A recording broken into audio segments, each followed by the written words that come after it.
কিন্তু দুঃখের বিষয় হলো গত 1 বছর ধরে তরুণদেরকে বিভিন্নভাবে হেয় প্রতিপন্ন করা হয়েছে, ছোট করা হয়েছে, অনেক ধরনের মানহানিকর কথা হয়তো খুব ভাবনা চিন্তা ছাড়াই বলা হয়েছে যে ছোটরা কি বোঝে, তরুণরাও তো কি বোঝে, দেশের জন্য ওরা কি জানে।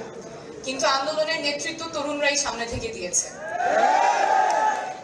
তাই এরকম কথা যেগুলো হয়তো আমরা অনেক চিন্তা করে না বলা হয় না, কিন্তু এটার একটা ইম্প্যাক্ট আছে। তরুণদেরকে ছোট করে দেখা, হেয় করে দেখা, এই সংস্কৃতি থেকে আমাদের বের হয়ে আসতে হবে, কারণ তরুণরা আমাদের শক্তি, আমাদের স্বপ্ন তরুণরাই সামনে নিয়ে যাবে। আমি সবার প্রতি আহ্বান করবো যাতে এই ভাষাগুলো, এই অ্যাটিটিউডগুলো যাতে না থাকে। তরুণরা যেমন রক্ত দিয়েছে, তরুণরা দেশকে সামনে নিয়ে যাবে, নীতি নির্ধারণীতে তাদের ভূমিকা থাকবে, দেশকে সামনে নিয়ে যাওয়ার ক্ষেত্রে তাদের ভূমিকা থাকবে। আমাদের এমন রাজনীতি করতে হবে যাতে নারীরা সক্রিয় অংশগ্রহণ করতে পারে। আমাদের অভ্যুত্থানের একদম সামনে থেকে নারীরা নেতৃত্ব দিয়েছেন, কিন্তু গত 1 বছরে আমরা এটাও দেখেছি এমন কোনো নারী রাজনীতিবিদ নাই যাদেরকে সাইবার বুলিং করা হয় নাই। এমন কোনো কটু কথা, propaganda, deepfake photo, deepfake video তৈরি করা হয় নাই যাতে তাদেরকে কেউ প্রতিপন্ন করা যায়।